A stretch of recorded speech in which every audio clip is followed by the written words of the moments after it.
ஹே good morning everyone. அனைவருக்கும் வணக்கம். இன்னைக்கு தேதி பார்த்தீங்கன்னா 1 ஜூலை 2026 புதன்கிழமை. தினமணியில் இருக்கிற இம்பார்ட்டன்ட் நியூஸஸ் பார்க்கலாம். ஸோ 2026 ஆரம்பிச்சு 6 மந்த்ஸ் முடிச்சிருந்துச்சு. ஹோப் எல்லாரும் நல்லா ப்ரிப்பேர் ஆகிட்டு இருப்பீங்கன்னு நினைக்கிறேன். சரிங்களா? ஓகே. இன்னைக்கான கரண்ட் அஃபேர்ஸை பார்த்துடலாம். ஸோ ஹெட்லைன்ஸ் என்ன கொடுத்துருக்காங்கன்னா, புதிய ஊரக வேலை திட்டம் இன்று முதல் அமல், அரசிதழில் வெளியிட்டது தமிழக அரசு. ஸோ நம்ம ஆல்ரெடி பார்த்துருந்தோம். விபிஜி ராம்ஜி, ஓகே, விக்ஷித் பாரத் ராம் ராம் யோஜனா அப்படின்ற ஒரு திட்டம். அதாவது இந்த மகாத்மா காந்தி ஊரக வேலை திட்டம் இருக்கு இல்லையா? ஸோ அதுக்கு ரீப்ளேஸ்மெண்ட்டாக கொண்டு வரப்பட்ட இந்த திட்டம் வந்து இப்போது ஜூலை 1லேருந்து செயல்படுத்தப்படும் அப்படின்னு சொல்லிட்டு மத்திய அரசு ஆல்ரெடி ஒரு அறிவிப்பு சொல்லியிருந்தாங்க இல்லையா?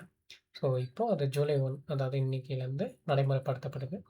ஸோ இந்த ஸ்கீம், அதாவது போன மகாத்மா காந்தி அந்த 2005ல் உருவாக்கப்பட்ட அந்த ஸ்கீமுக்கும் இதுக்கும் என்ன வித்தியாசம் அப்படின்னா, சேம் தான். கிராமப்புறங்களில் வேலைக்காக ஆட்கள் எடுப்பாங்க. ஓகே. ஸோ இதில் வந்து பார்த்திங்கன்னா ஒரு அதாவது முன்னாடி 100 நாள் இருந்தது. ஓகே, 100 நாள் வேலை திட்டமாக இருந்தது. இப்போ இது 125 நாளாக உயர்த்தப்பட்டிருக்கு. சரிங்களா? ஸோ அதே மாதிரி பார்த்தீங்கன்னா அந்த ஷேர்ஸ், ஸோ இதுக்கு முன்னாடி பார்த்தீங்கன்னா முழுக்க முழுக்க மத்திய அரசே வந்து 90% நிதியை வந்து கொடுப்பாங்க. 10% நிதியை வந்து மாநில அரசு கொடுப்பாங்க. சரிங்களா?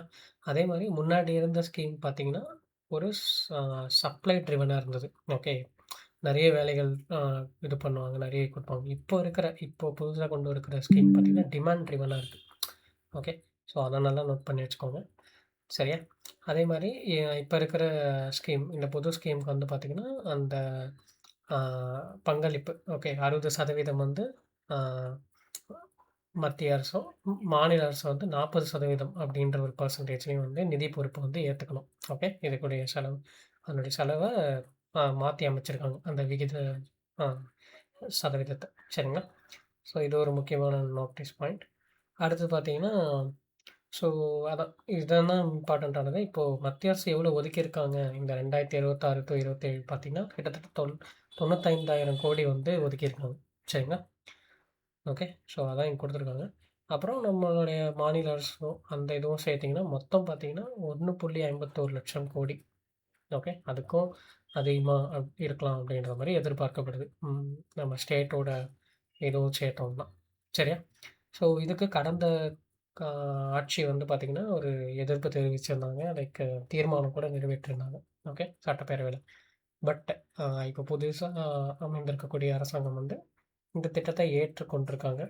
ஸோ இதை வந்து நம்மளுடைய தமிழக அரசாங்கம் அவங்களுடைய அரசிதழ்லேயும் வெளியிட்டிருக்காங்க. சரியா? செயல்படுத்தப்படும் அப்படின்னு சொல்லிட்டு. ஓகே. சரி, நல்லா பார்த்து வச்சுக்கோங்க. ஓகே. பேசிக் டீட்டெயில்ஸ் மட்டும் பார்த்துட்டா போதும். எப்போ அமல் ஆச்சு, எப்போ கொண்டு வந்தாங்க. சரியா? ஓகே. ஸோ நெக்ஸ்ட்டு வந்தோம்னா,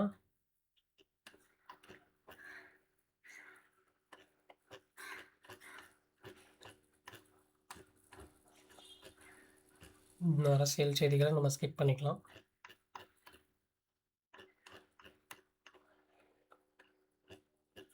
ஓகே. இங்கே பார்த்தீங்கன்னா, இராணுவத்தின் 31வது தலைமை தளபதியாக தீரஜ் சேத் பதவியேற்பு. ஸோ நமக்கு தெரியும் இந்த முப்படைகள் என்னென்னு சொல்லிட்டு, ஆர்மி, ஏரு, நேவி. ஓகே. ஸோ ரீசெண்டாக பார்த்தீங்கன்னா முப்படை தலைமை தளபதியாக ராஜா சுப்பிரமணியம் அவர்கள் பதவியேற்றிருந்தாங்க. ஓகே. அதே மாதிரி நேவிக்கும் பார்த்தீங்கன்னா கிருஷ்ணசாமி அப்படின்றவர் வந்து பதவியேற்றிருந்தாங்க இல்லையா? கிருஷ்ணா அப்படின்றவர். ஸோ இப்போ பார்த்தீங்கன்னா இராணுவத்துடைய தலைமை தளபதியாக இருந்த உபேந்திரா திரிவேதி.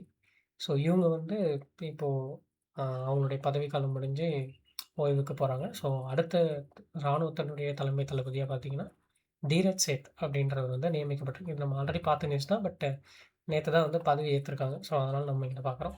சரிங்களா? ஸோ தீரஜ் சேத் அவர்கள் கிட்டத்தட்ட 40 ஆண்டுகள் வந்து ஒரு இது இருக்கிறவர். ஓகே. இவர் தான் அவர்.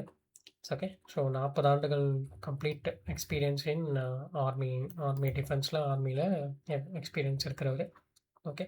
அதே மாதிரி ஆப்ரேஷன் சிந்தூர் அது மாதிரி இதுலாம் பின்னாடி பேக் எண்டில் பயங்கரமாக ஒர்க் பண்ணியிருக்காங்க. சரிங்களா? ஸோ அதே மாதிரி உபேந்திரா திரிவேதிக்கு வந்து பார்த்திங்கன்னா ஒரு பிரியா விடை வந்து கொடுத்துருக்காங்க. கிட்டத்தட்ட ஒரு 2 இயர்ஸ் இல்லையா?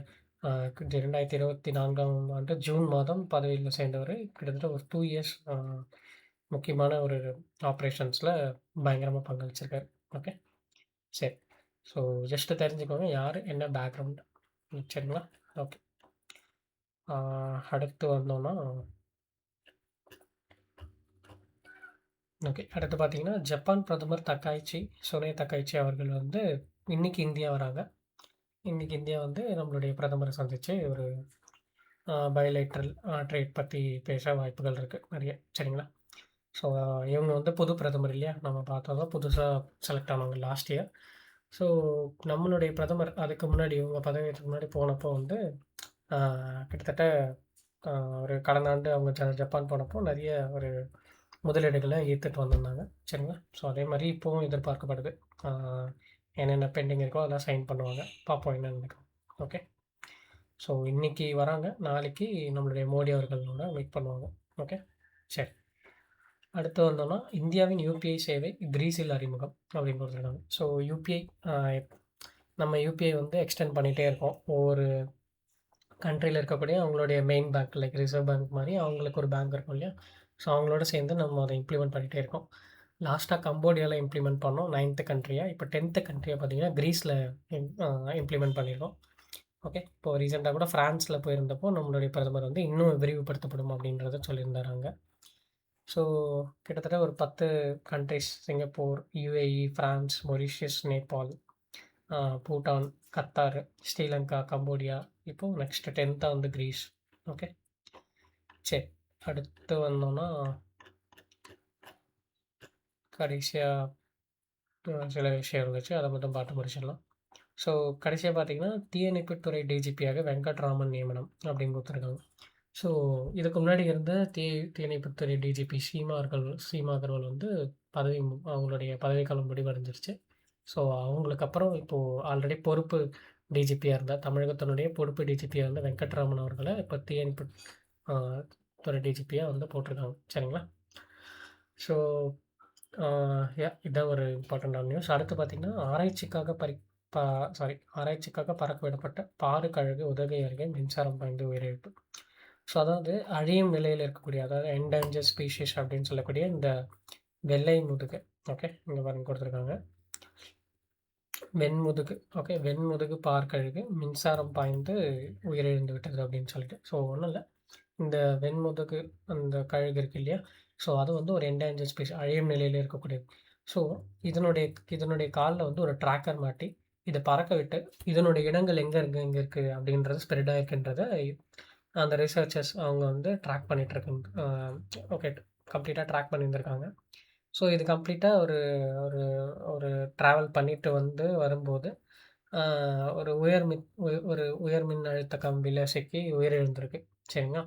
ஆல்ரெடி அதுக்கு உடம்பு சரியில்லாம போயிருக்கு. அப்புறம் கர்நாடகா ஃபாரஸ்ட் ஆஃபீசர்ஸ் வந்து அத லைக் க்யூர் பண்ணி அவங்க விட்டுருக்காங்க. பட் அகைன் அது பறந்து வரும்போது, ஆ பறந்து வரும்போது மறுபடியும் எதிர்பாராத விதமா ஒரு ஆ எலக்ட்ரிக் ஷாக் அடிச்சு இறந்து போயிருக்கு. சரிங்களா?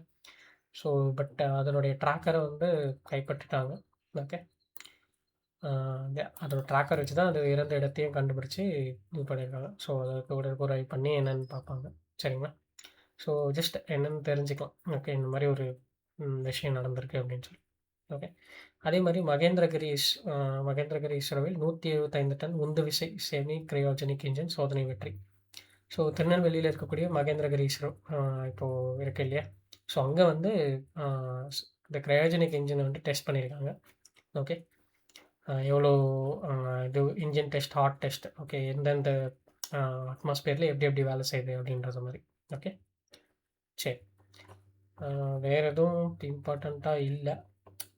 ஒரு கவிஞர் அவர்கள் இறந்து போயிருக்காங்க. ஓகே. கவிஞர் புவியரசு அவர்கள் காலமாயிருக்காங்க. சரியா? ஸோ ஜஸ்ட் ஒரு யாருன்றத மட்டும் தெரிஞ்சுக்கோங்க. கோவையில சேர்ந்த ஒரு முதுபெரும் கவிஞர். ஓகே. இருமுறை சாகித்ய அ விருது பெற்ற புவியரசு அவர்கள் உடல்நலக் குறைவால காலமாயிருக்காங்க. சரிங்களா? ஓகே. அவ்வளோதான் இன்னைக்கு இருந்த முக்கியமான செய்திகள். நாளை செய்திகள் சந்திக்கலாம். Thank you.